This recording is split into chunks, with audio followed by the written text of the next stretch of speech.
Ladies and gentlemen, welcome back once again to the Trondheim National Park. Finally, we have returned, and oh boy do we have some big builds coming up in January. So, settle in and get ready to welcome today's royal guests.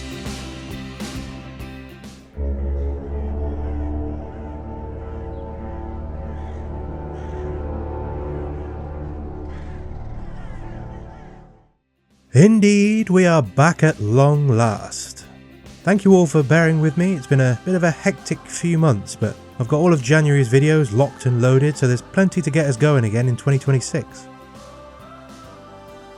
Happy New Year, by the way. I hope 25 was good to you, but a new year is a fresh start.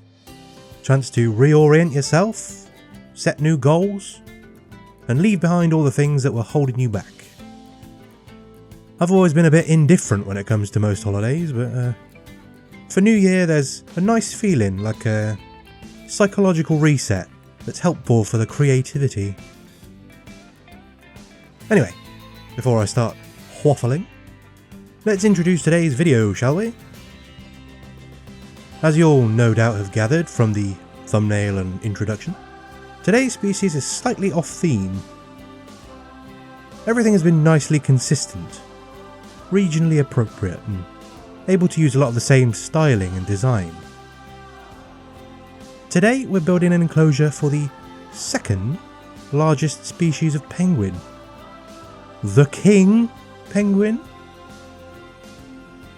Not sure why we didn't get the emperors, but hey, maybe in Planet Zoo 2? As I may or may not have mentioned in another video, we're not sticking to region-specific species in this zoo. We have started off that way, as these were the animals that were supplied to us by local wildlife centres and smaller zoos for us to get a foothold here in Norway. But now I have to make my own way. And I want to do something big, really bring in customers and raise money, make a statement. So, we're going way off the deep end. The pun intended. With a penguin species found almost the other side of the world. I believe it's a South Pole species, but feel free to correct me in the comments if I'm wrong about that. While it might not be local, it too enjoys the frigid climate and blinding white landscape that we've become accustomed to here in Trondheim. Not sure exactly how they'll cope with the altitude here at our mountain paradise, but if they're anything like their aerial cousins, I'm sure they'll acclimatise quickly.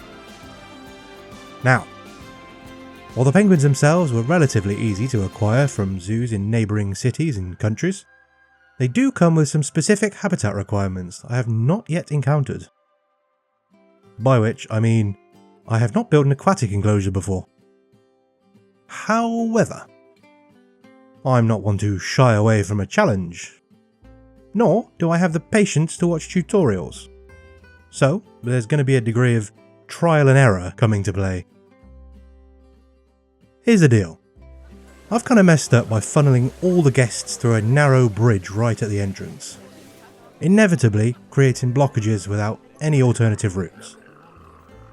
Thankfully, I have subconsciously built in alternative routes from there, which will reduce the congestion a little bit elsewhere, hopefully. With that in mind, this enclosure will be built to deliver both a reduction in traffic and views above and below the surface of the water, so you can really appreciate the worsening of my rock addiction. Not those rocks. As you may have noticed already, we're moving uphill, which sounds counterintuitive for an enclosure that needs to be predominantly underwater, but it provides an intriguing approach to a viewing area. But we'll come to that shortly. I started this build with a rough layout for the terrain and very little else. The building was a bit last minute and came together a bit on the fly. I started with the basic Planet Zoo circular, or as close to circular as you can get in this game. That's not true. I could do better, but it would be an infinitely more tedious process. Anyway, when I've seen penguins at zoos before, they tend to have a lot of smooth artificial rocks and soft surfaces, shallow slopes, nothing too dangerous. I can only assume penguins are very clumsy and prone to accidents, which is actually hilarious considering they also run like anime characters.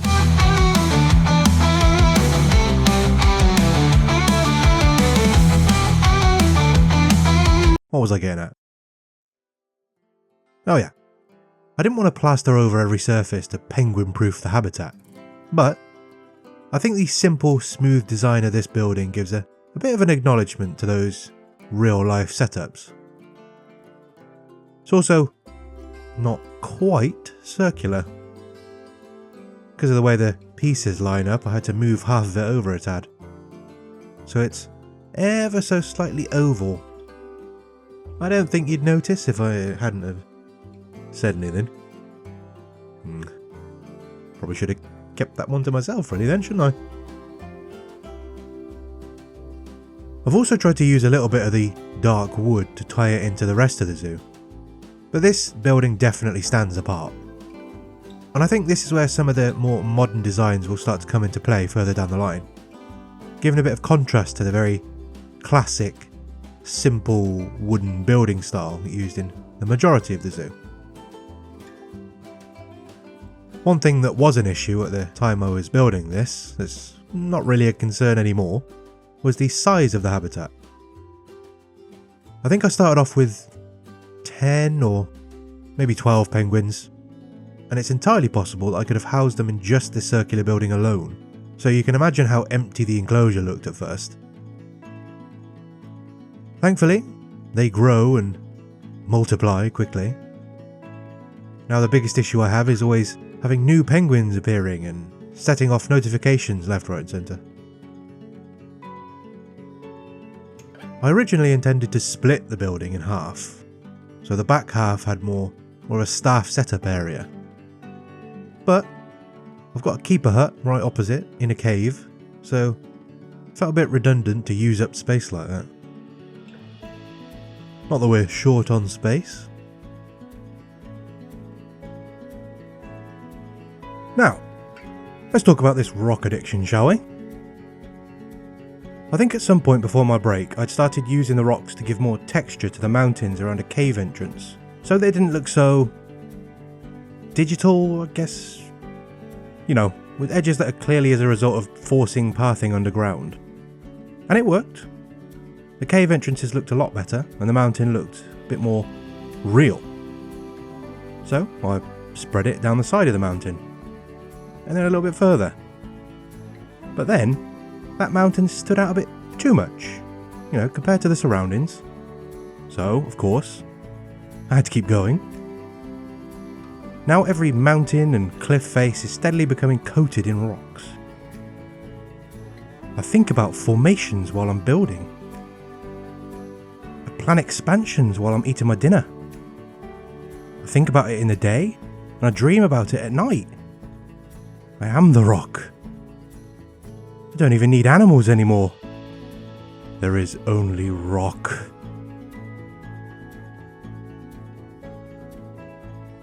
Let's just say, if rocks affect PC performance, this series will be ending in about 4 weeks.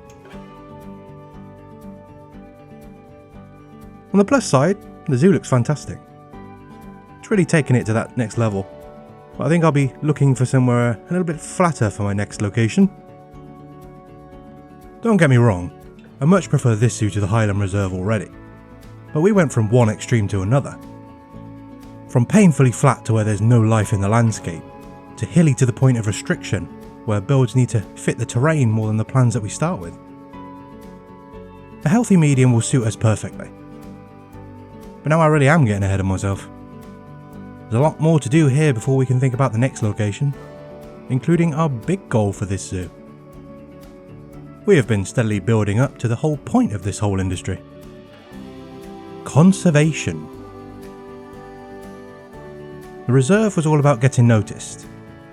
We achieved that with easily available species, from farm animals to, well, frankly, pests. Foxes and badgers might be cool animals, but we only really had them because people wanted to get rid of them. Then, we come to Trondheim, where our animals have been a bit more of a handful, more in demand, and a greater responsibility to keep them well. But ultimately, we want to make a difference for those species that are most at risk. So, the goal of this zoo is to house our first critically endangered species, and establish a breeding group to send to other zoos and to reintroduce to their own environments. I don't know what that species will be yet, Animals like these are difficult to come by nature of their status. So, we'll just have to wait and see what happens.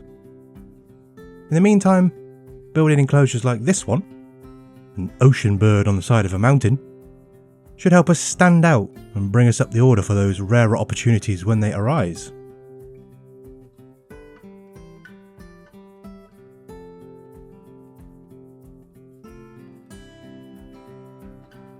The outdoor land area of this enclosure was meant to feel like a beach. Maybe not the white sand beaches you'd find in the Bahamas, say.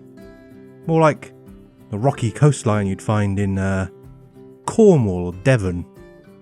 A small stretch of sand with sharp little pebbles everywhere, shredding your feet, with cliffs at either end and rock pools full of crabs and snails around the base. A classic UK summer holiday destination. Only, on a mountain. In the snow. Instead of people lounging, there are small birds in tuxedos. That's not too far off a British holiday, to be fair.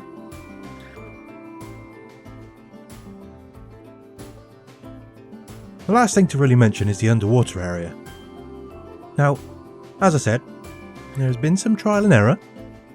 It has been made clear to me, since finishing the editing for this video, that the water isn't quite deep enough.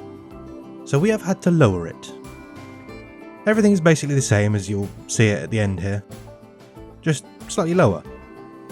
Which was not pleasant from a rock work perspective, but we do what we must.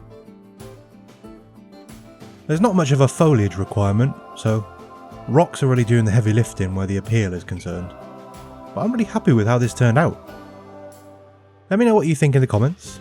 Don't forget to leave a like as well. It's always great to know when you're enjoying my videos. And yeah, welcome to 2026 everyone. I hope you all get off to a good start. Thank you for watching, and see you next time.